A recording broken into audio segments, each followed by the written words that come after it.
Assalamualaikum warahmatullahi wabarakatuh. Salam sejahtera, pemirsa Pandawa Worldview dimanapun Anda berada. Senang sekali saya Muhammad Fadilah Zain bisa kembali bertemu dengan Anda dalam program Pandawa Worldview, sebuah talk show yang dikemas ringan namun berbobot. Pandawa Worldview berlangsung selama 30 menit, menghadirkan narasumber yang memiliki kompetensi untuk menjawab isu-isu aktual di tengah masyarakat. Pemirsa, inilah Pandawa Worldview selengkapnya.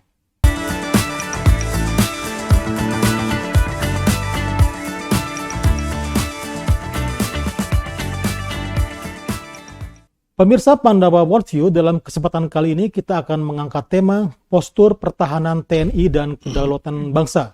Untuk membahas tema ini, di studio sudah hadir seorang jurnalis yang terbiasa meliput di Kementerian Pertahanan ataupun di TNI, seorang analis militer juga, dan sekarang menjabat sebagai Direktur Tapal Batas Institute. Dia adalah Mas Mirza. Kita sapa terlebih dahulu. Assalamualaikum Mas Mirza. Waalaikumsalam, terima kasih Mas. Bagaimana kabarnya? Alhamdulillah sehat. Baik, terima kasih sudah hadir di studio. Mas Mirza, kita melihat pengaruh geopolitik ya, geopolitik global terhadap postur pertahanan TNI.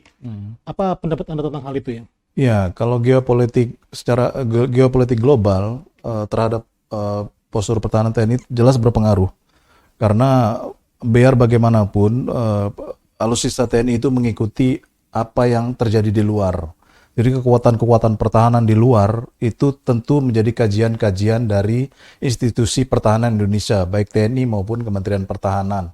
Di sana nanti muaranya akan berujung kepada pembelian alutsista yang dibutuhkan oleh negara kita agar kuat di daerah kawasan.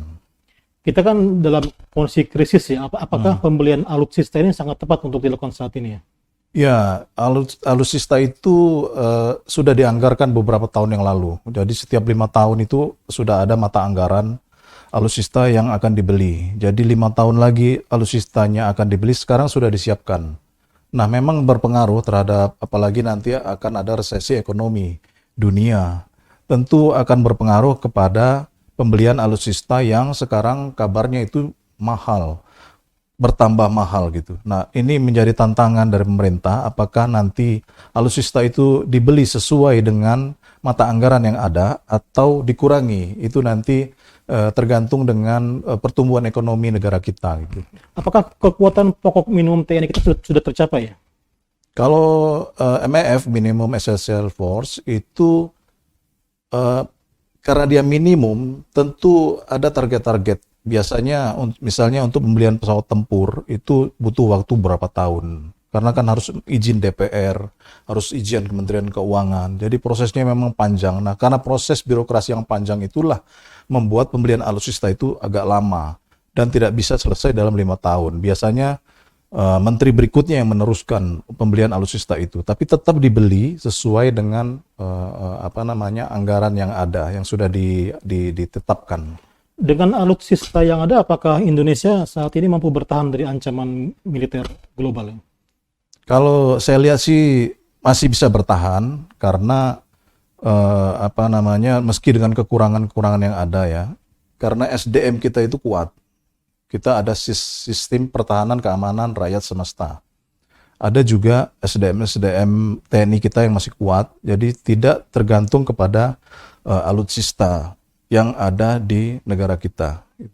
Faktor apa saja yang membuat kekuatan pertahanan TNI kita semakin disegani?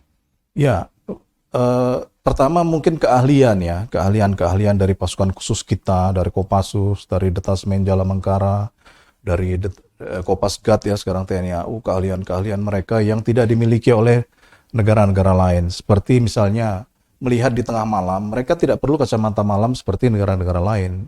Tanpa kacamata malam pun mereka bisa melihat titik-titik musuh di tengah kegelapan. Itu yang tidak dimiliki oleh tentara-tentara lain di dunia.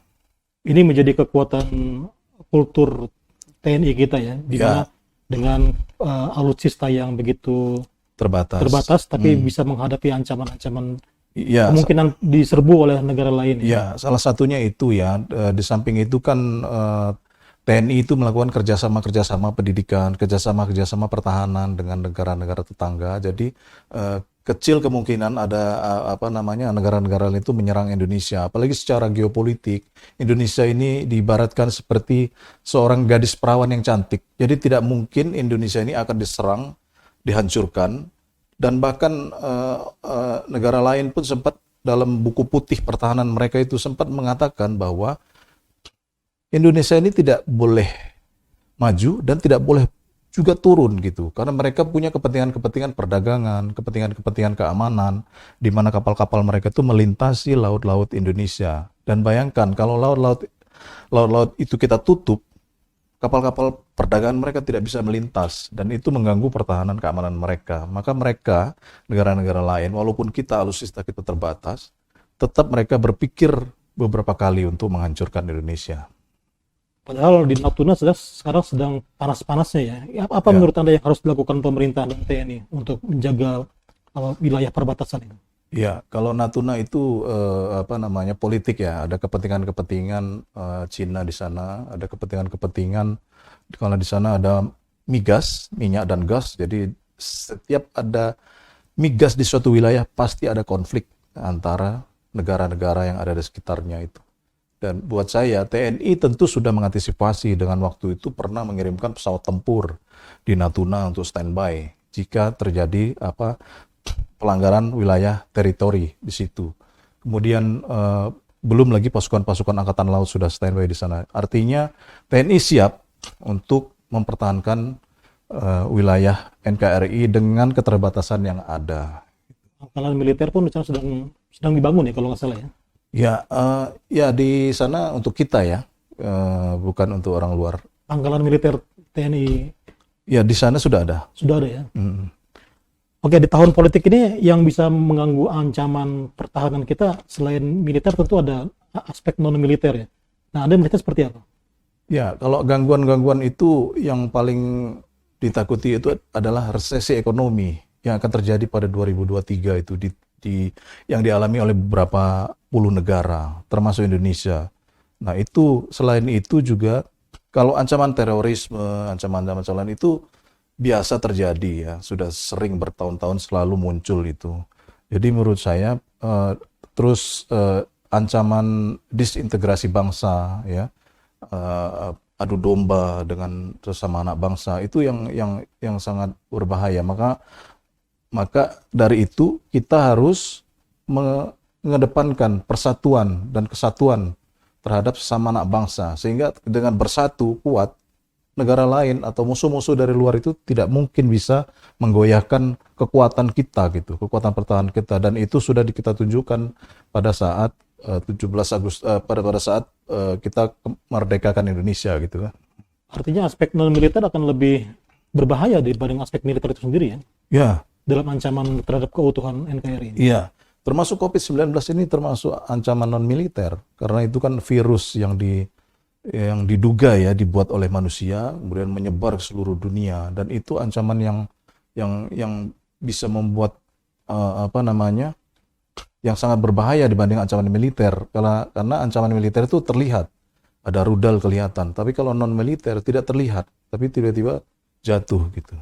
Personil TNI kita kan kalau nggak salah hanya 500.000 ya. Ini kan menjadi komponen utama ya. Kementerian Pertahanan memiliki program komponen cadangan untuk menambah kekuatan jika sewaktu-waktu Indonesia diinvasi gitu. Menurut Anda bagaimana? Ya, komponen cadangan itu memang dari dulu dibentuk untuk memperkuat masyarakat sivil. Dulu mau dibuat wajib militer, tapi banyak yang tidak setuju, maka dibuatlah komponen cadangan. Komponen cadangan itu nanti biasanya itu ada pangkat dan jabatannya. Jadi ketika Indonesia berperang, maka komponen cadangan itulah yang akan membantu komponen utama. Komponen utama itu TNI itu. Jadi mereka siap membantu, bisa berperang, bisa menembak, bisa mempertahankan wilayah NKRI ini gitu. Sementara komponen pendukungnya itu yang perusahaan-perusahaan itu. Artinya berbeda ya dengan TNI sebagai komponen utama itu ya. Ya. Apa perbedaannya? Apa perbedaannya?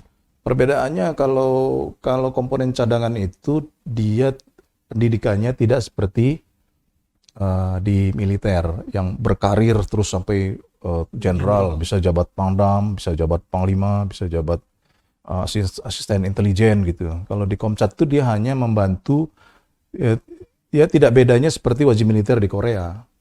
Jadi setelah dididik dia kembali ke masyarakat, dibutuhkan bisa ditarik lagi gitu. Dan itu dibiayai negara. Dan bahkan kemarin saya lihat sudah ada kendaraan sendiri tulisannya Komcat gitu untuk ini Komcat mendukung tugas-tugas pokok dari TNI. Dia tinggal di barak juga atau berbaur dengan masyarakat seperti kita biasa gitu? Ya, berbaur dengan masyarakat. Ada juga yang di barak, ada juga yang berbaur dengan masyarakat. Jadi dia setelah dididik itu kembali ke masyarakat. Dan sewaktu-waktu diperlukan, dia bisa melakukan tugas seperti halnya TNI. Bisa nembak, bisa perang lah gitu. Ini ikut mempengaruhi postur pertahanan TNI juga ya? Ya, paling tidak membantu komponen utama lah. Jadi komponen cadangan ini membantu TNI dalam wilayah pertahanan. Baik, pemirsa Pandawa Worldview, menarik apa yang disampaikan oleh Mas Mirza. Kita akan melanjutkan perbincangan di segmen selanjutnya. Tetap bersama kami.